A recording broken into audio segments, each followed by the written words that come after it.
Step back in time to 1970, a year of groundbreaking music and unforgettable hits.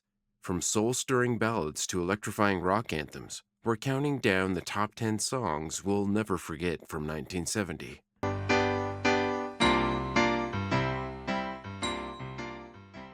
Everything is Beautiful, performed and composed by Ray Stevens, is a timeless classic that captured hearts in 1970. This uplifting song, blending pop and spiritual tones, became an anthem of love and acceptance. The chorus features children from Oak Hill Elementary School in Nashville, Tennessee, including Stevens' own daughters, Susie and Timmy. Their voices harmonizing with the hymn, Jesus Loves the Little Children, add a heartwarming touch. This Grammy-winning masterpiece topped the Billboard Hot 100 for 2 weeks and reigned over the adult contemporary chart for 3 weeks, showcasing its broad appeal. Its anti-racist and pro-tolerance lyrics like "We shouldn't care about the length of his hair or the color of his skin" resonated deeply during a time of social change. Everything is Beautiful marked a significant shift in Stevens' career, demonstrating his ability to deliver both comedic hits and deeply meaningful songs. Its message of unity and hope remains as relevant and touching today as it was decades ago.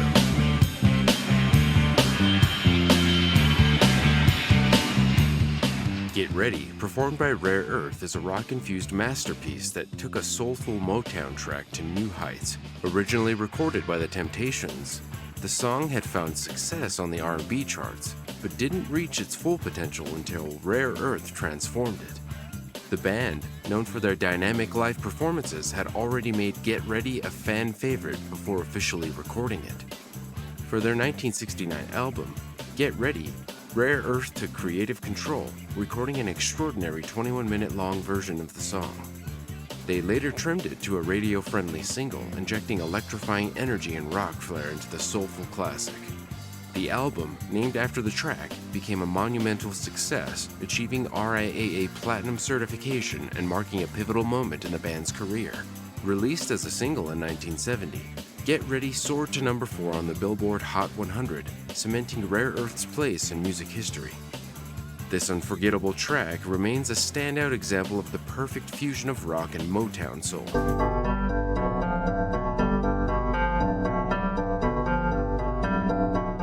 Mama Told Me Not to Come by Three Dog Night is a lively, funk-infused rock anthem that topped the charts in 1970.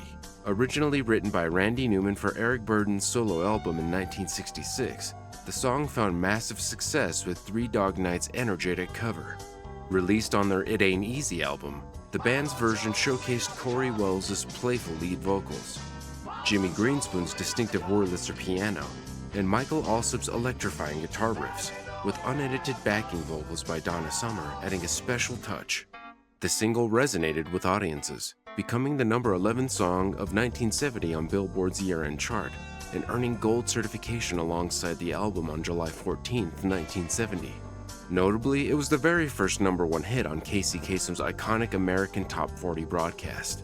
With its witty lyrics, humorous delivery, and irresistible groove, Mama Told Me Not to Come remains a memorable hit that perfectly captures the spirit of the era, while spotlighting Randy Newman's genius songwriting. Diana Ross's unforgettable rendition of Ain't No Mountain High Enough in 1970 became a defining moment in her solo career. Originally written by Nicholas Ashford and Valerie Simpson for Motown, the song had already enjoyed success as a debut by Marvin Gaye and Tammy Terrell in 1967.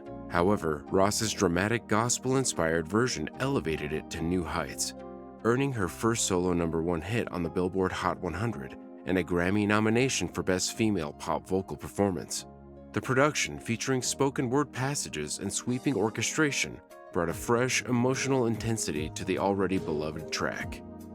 Ashford and Simpson's masterful composition shines through Ross's powerhouse vocals, delivering a message of perseverance and love that captivated audiences. This iconic single not only solidified Diana Ross's transition from the Supremes to a solo star, but also left an indelible mark on pop and soul music. Over 5 decades later, its timeless appeal continues to inspire listeners around the world. Raindrops Keep Falling on My Head, performed by B.J. Thomas, is an uplifting classic that became the first U.S. #1 hit of the 1970s. Written by the legendary duo Burt Bacharach and Hal David from the film Butch Cassidy and the Sundance Kid, the song perfectly captures a carefree and optimistic spirit, reminding listeners that happiness is always within reach. The track topped the Billboard Hot 100 for 4 weeks in January 1970 and spent 7 weeks leading the adult contemporary chart. It also earned an Academy Award for Best Original Song, while Bacharach took home another Oscar for Best Original Score. Despite its initial skepticism about its inclusion in a Western film, the song's unique charm proved to be a massive success, selling millions of copies and becoming a cultural phenomenon.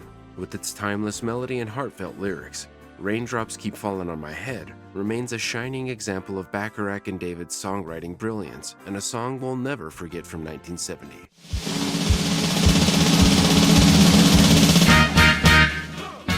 War by Edwin Starr is an electrifying anthem that became the definitive protest song of the Vietnam War era. Originally penned by Norman Whitfield and Barrett Strong for Motown in 1969, the song first featured the Temptations. However, Edwin Starr's re-recorded version in 1970 transformed it into a cultural phenomenon. Released as part of the album War and Peace, Starr's passionate, soul-shouting performance brought the anti-war sentiment to life, resonating deeply with a generation calling for peace. Backed by Whitfield's bold production, complete with a driving rhythm, powerful horn sections, and impassioned backing vocals, War shot to the top of the Billboard Hot 100, holding the #1 spot for 3 weeks. Its iconic refrain, "War, what is it good for?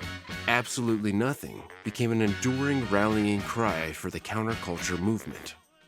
Not only did War cement Starr's legacy as a Motown legend, but it also earned a Grammy nomination and was inducted into the Grammy Hall of Fame in 1999.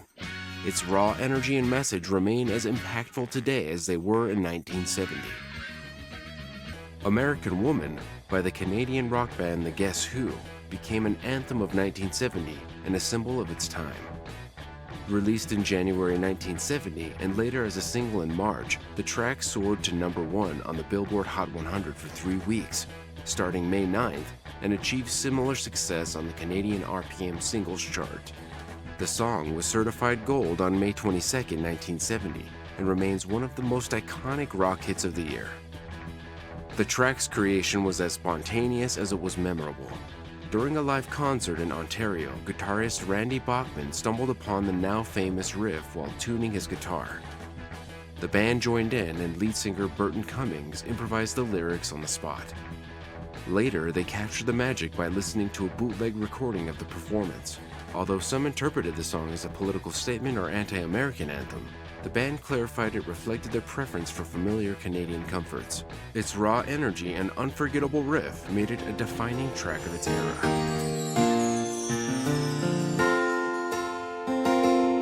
I'll Be There, performed by the Jackson 5, is a timeless ballad that marked a turning point in the group's career. Released on August 28, 1970 as the lead single from their third album, the song became their 4th consecutive #1 hit, solidifying their place in music history.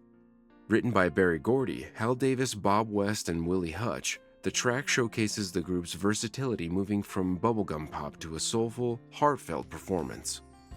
Michael Jackson's tender vocals, recorded at just 12 years old, brought a wisdom and emotion far beyond his years, captivating audiences worldwide. The song topped the Billboard Hot 100 for 5 weeks and became Motown's most successful single of its Detroit era, selling over 6 million copies globally. I'll Be There is remembered not only for its chart-topping success, but also for its message of love and devotion, resonating across generations. In 2011, this iconic track was inducted into the Grammy Hall of Fame, cementing its legacy as a song we'll never forget from 1970. Bridge Over Troubled Water, performed by Simon and Garfunkel, is a song that has stood the test of time as one of the most powerful and emotional ballads ever created. Released in January 1970 as the title track of their final studio album, the song was an instant classic, showcasing Art Garfunkel's soaring vocals and Paul Simon's heartfelt lyrics. The track became a global phenomenon, topping the Billboard Hot 100 for 6 weeks and winning multiple Grammy Awards, including Record of the Year and Song of the Year. Its poignant message of comfort and support resonated deeply with audiences, making it a source of solace during turbulent times.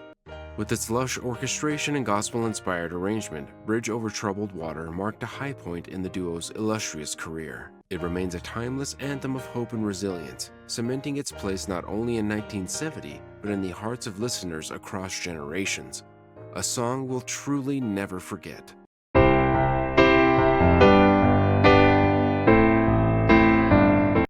Let It Be, written and sung by Paul McCartney, stands as one of the Beatles' most iconic and emotional songs.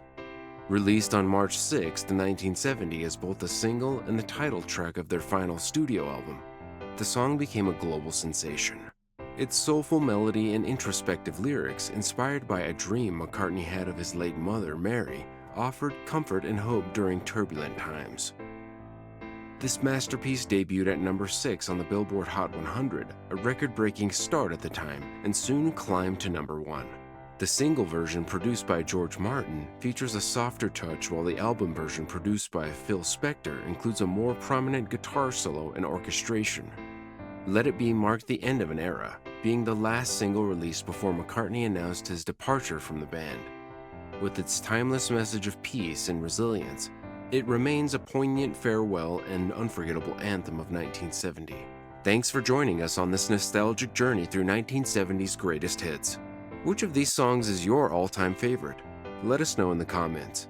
Don't forget to like, share, and subscribe for more iconic music moments. Until next time, keep the music alive and unforgettable.